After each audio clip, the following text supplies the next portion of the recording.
है, कौन सा? Interrogative negative. चौथा कौन सा है प्यारे बच्चों? इंटेरोगेटिव होने के साथ साथ क्या बना दिया? नेगेटिव भी बना दिया, यानी नॉट भी होगा और क्वेश्चन मार्क भी होगा। क्या मैं ऐसा नहीं कर रही थी? क्या मैं सो नहीं रही थी? क्या मैं पढ़ नहीं रही थी? क्या आप खा नहीं रहे थे? क्या आप टीवी नहीं देख रहे थे? समझ गए ना हम? तो इस तरीके के स्ट्रक्चर आए तो समझ जाना, पास्ट है, इंटेरोगेटिव भी है, नेगेटिव भी है, और काम क्योंकि रहा था तो यानी कॉन्टिन्यूअस भी है। समझ गए ना हम बात को? आओ अब स्ट्रक्चर देखते हैं। सबसे पहले क्या आएगा इंग्लिश में? Helping verb. फिर क्या आएगा? सब्जेक्ट। फिर कौन आ जाएगा? नॉट। फिर क्या मिलेगा? फर्स्ट फॉर्म पे आईएनजी। फिर क्या मिलेगा? ऑब्जेक्ट और अदर वर्ड्स। लास्ट में आया क्वेश्चन मार्क। लास्ट में क्या आ गया? Question mark. माइक हिल गया था मेरा। हाँ, लास्ट में क्या आ गया? Question mark.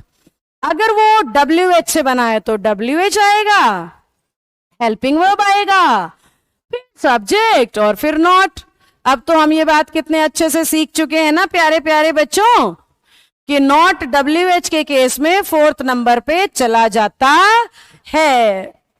आप लोगों ने एक काम करना होता है, आप में से अगर कोई बच्चा बहुत ज्यादा वीक है और एकदम से उसको स्ट्रक्चर या वर्ब भी समझ में नहीं आती है, तो वो इन चीजों को लिख के देखे, स्ट्रक्चर को बार बार लिख के देखे। हालांकि समझ में भी आ जाता है, बड़ी आसान सी बात है। पिछले बहुत देर से बहुत बार मैं ये कह चुकी, जब भी इंटेरोगेटिव होगा ना, हेल्पिंग वर्ब सब्जेक्ट से पहले आएगी।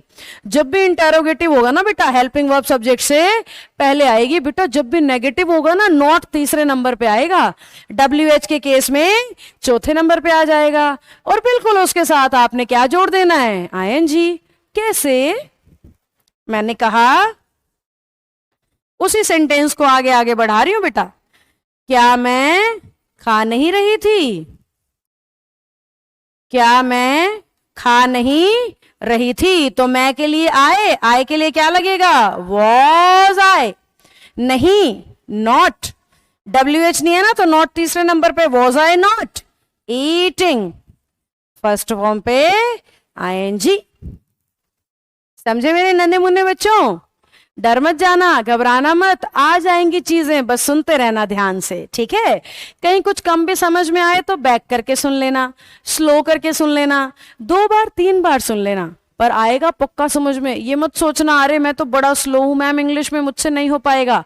पक्का होगा बेटा, बस मेरे को ध्यान से सुनो और फॉलो करो। जहां प्रैक्टिस करने को कहूं वहां प्रैक्टिस कहो, जहां रिकॉर्डेड सुनने को कहूं वहां रिकॉर्डेड सुनो, जहां मैं कहूं स्ट्रक्चर लिख के देख लिया करो वहां लिख के देखो। हो सके तो एक आधा अपना खुद का एक्शन बदल के देखो।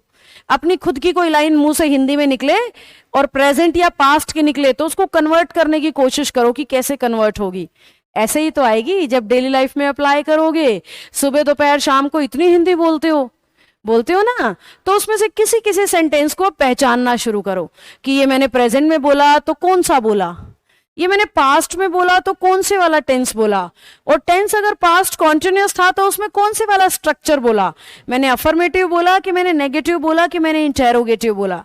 समझ रहे हो? इस तरीके से थोड़ी थोड़ी कैलकुलेशन करनी शुरू करो, पक्का बहुत अच्छा रिजल्ट आएगा आपका। और अभी तो काफी क्लासेस बाकी हैं, हार्डली 35 से 40 क्लास में आपका ये पूरा कोर्स मैंने रिकॉर्ड कर दिया है, और 35 से 40 क्लास इनफ हैं आपके लिए ट्रांसलेशन सीखने के लिए। और हर क्लास में मैं पूरा ध्यान रख रही हूँ कि वो 30 मिनट से ऊपर ना चली जाए, ताकि आपको बहुत लंबी क्लास लगाने में क्या होता है, आगे वाला समझ में आया पीछे वाला भूल गए, पीछे वाला समझ में आया आगे वाला भूल गए। तो इसलिए 30 मिनट्स तो सबके लिए ठीक होता है, छोटा बच्चा हो, हाउसवाइफ हो, कोई कॉलेज का बच्चा है, 30 मिनट तो रोज सब निकाल सकते हैं। तो वो 30 मिनट का रोज का डाटा मैं आपको ट्रांसलेशन का दे रही हूं। अगर साथ में बुक से भी सॉल्व कर लोगे तो सोने पे सुहागा हो जाएगा।